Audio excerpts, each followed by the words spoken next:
Even though this is an older model Apple Watch, there still is a lot of cool capabilities that this thing can do. So if you're on a Series 3 or older, running the latest watchOS 6, here are all the cool tips and tricks that you have to absolutely know about. And some of these can still be applied even on the latest generation Apple Watch. So let's go ahead and get started. Okay, so this first one, you know how annoying it is when you put on your Apple Watch and then you didn't realize that you had to enter the pin. So during the time you had your Apple Watch on, you didn't realize that you didn't do this. So all those notifications you got during that time you missed.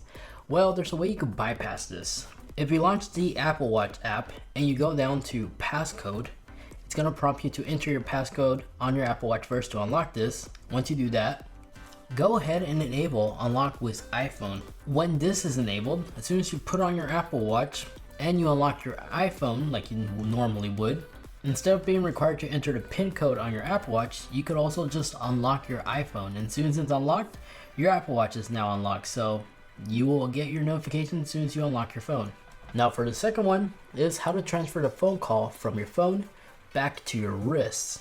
It's pretty cool. So this little green icon here, if you tap on this once, and you tap this little airdrop icon, it's gonna give you this message. Tap OK, and now we transfer the call from our phone to our Apple Watch, so we can just talk using our Apple Watch instead of our phone.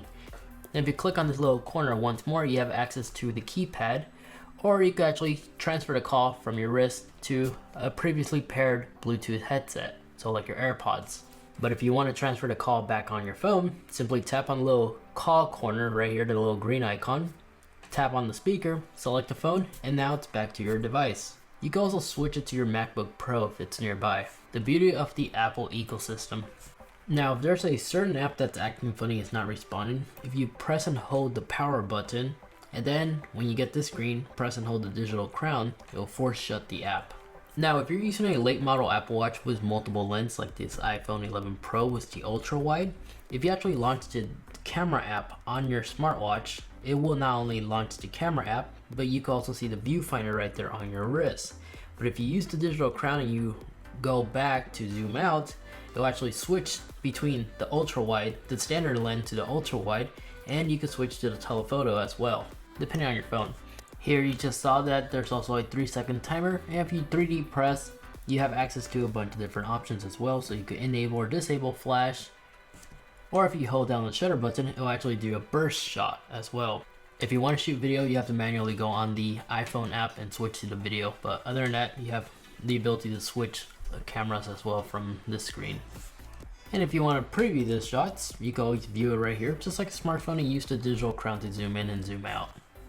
Now, new feature innovated for watchOS 6, which also includes older model Apple Watches, which was what we're covering. If you go to settings and go to where it says clock, this is a new feature that got innovated, which is haptic chimes. When enabled, on every hour, the watch will actually give you a little push notification, like a haptic feedback. You have the choices between a bell or bird chirping sound, or if you have the Apple Watch on silent, it will actually give you a haptic feedback.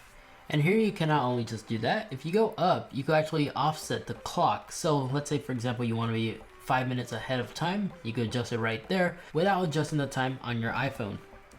If you find yourself at a cinema and you don't want to disturb anybody around, with the bright screen, if you rotate the digital crown, it will slowly brighten up the screen so you don't disturb others around. If you have a hard time locating a certain app, instead of using the grid, if you force press or 3D press, you can actually change it to list view instead, which is all alphabetical ordered. So as long as you're running watchOS 6, you can now delete native apps. So if some of these apps you just don't like, you can just delete it. Very similar to like your smartphone, you can also rearrange them as well. Although if you're actually trying to rearrange the apps, I find it easier when you actually use the Apple Watch app to rearrange the layout on this screen instead of that display. Another nifty feature, this only works if the Apple Watch is off silent. Using 2 fingers, if you tap anywhere on the screen and hold, the Apple Watch will actually read out loud the time. 11:26 a.m. And as an Easter egg, if you're using the Mickey Mouse or the Minnie Mouse and do the same thing, this happens. It's 11:26. Good morning, pal. It's the original Disney voice that talks to you. Now, making sure everybody's on the same boat, if you press and hold, this is where you could customize the watch face or change or add new ones if you want to. But if you actually press and hold again, you can actually rearrange them. So you could move one from the other. just like that. And if you swipe up, you can also remove them entirely as well. And then if you want to, if you swipe from either corner, for me, I have a hard time doing this sometimes. Sometimes it works, sometimes it doesn't. It's like a 50-50 chance, you can see, but you can actually switch between watch faces like this. Sometimes this method is quicker, but I prefer just 3D pressing and just moving it around like so. Now, if you may recall, we did recently turn off silent mode, but instead of going back in the control center and silent it that way, if you actually put your palm and cover up the screen, hold for a few seconds, it'll give you a haptic feedback, and now the Apple Watch is back on silent. So still here on the control center, I'm surprised a lot of people still don't know about this, but if you tap on the iPhone icon with the little sound waves, it'll actually pin your device, and if you press and hold, it'll actually toggle the flash so you can quickly locate it faster. You can also do the exact same thing on the Apple Watch itself. So in case you misplace your Apple Watch, if you actually go on your iPhone, go on Find My device, that application, if you select your Apple Watch, you can actually allow it to play sound, and when sound is playing, it not only will play sound so you can quickly locate it, but it will actually utilize the heart rate sensors in the back to flash green, so you can quickly find it even in a dark room. Now when you place the Apple Watch on its charging dock, if you press the little thunder icon, it will actually show you the exact percentage of the battery life. And if you have Raise to Speak enabled in your settings, Siri will automatically listen to whatever you want to ask it without having to press on anything or say that, hey, s'mores. But just like Siri's on your smart device, you can ask a general question, or you can ask it to open up certain websites.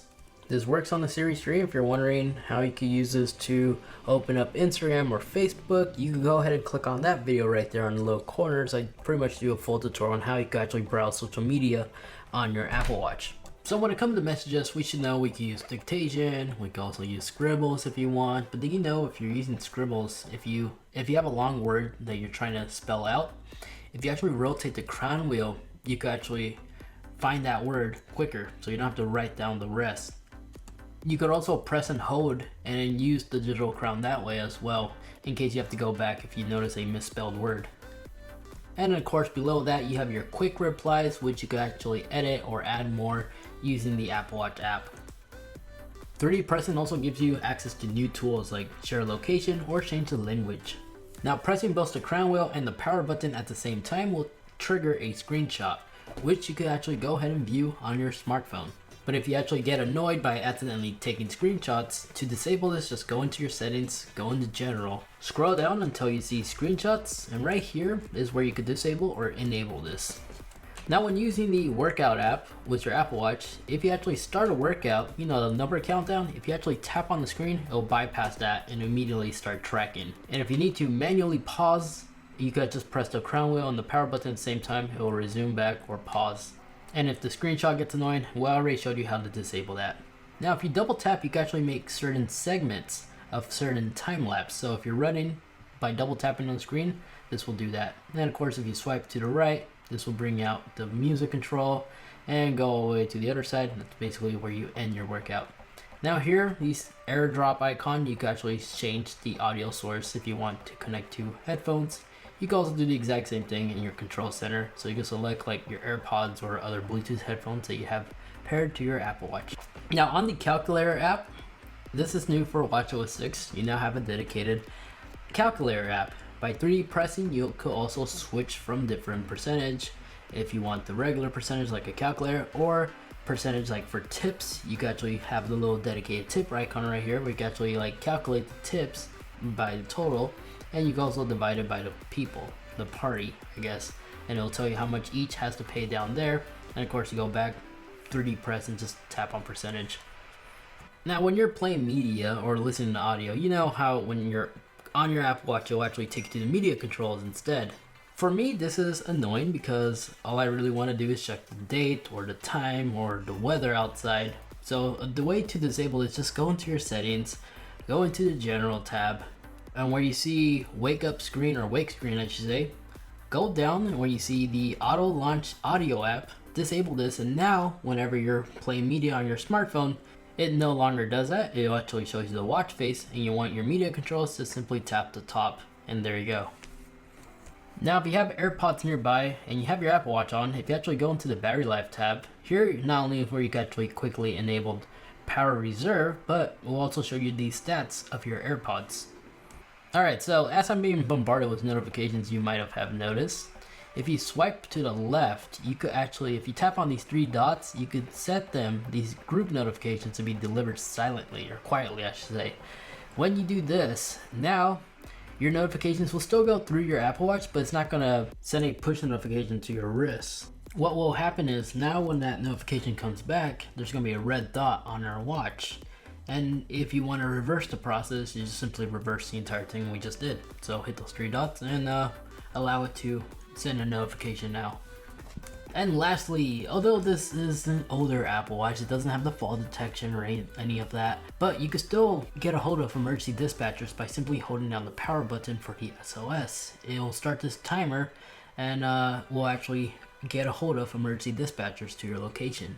Now, if you haven't set this up, you could just go into your Apple Watch settings and go where it says SOS. From here, this is where you can actually go ahead and enable this in case you haven't yet. So in case you're being followed, you're about to be abducted, hopefully not, just press and hold the power button and the timer will automatically start, or you can manually swipe to quickly get a hold of people. And depending on your emergency contacts, but if you edit your emergency contacts, it will actually send a push notification to them and will also give them an updated location of your exact spot. And there we have it, folks. I hope you found something new, got some useful information out of this video in case you are on the older model Apple Watch. And if you want to see more, make sure to check out this video as I go over a bunch of cool accessories you can get for your Apple Watch.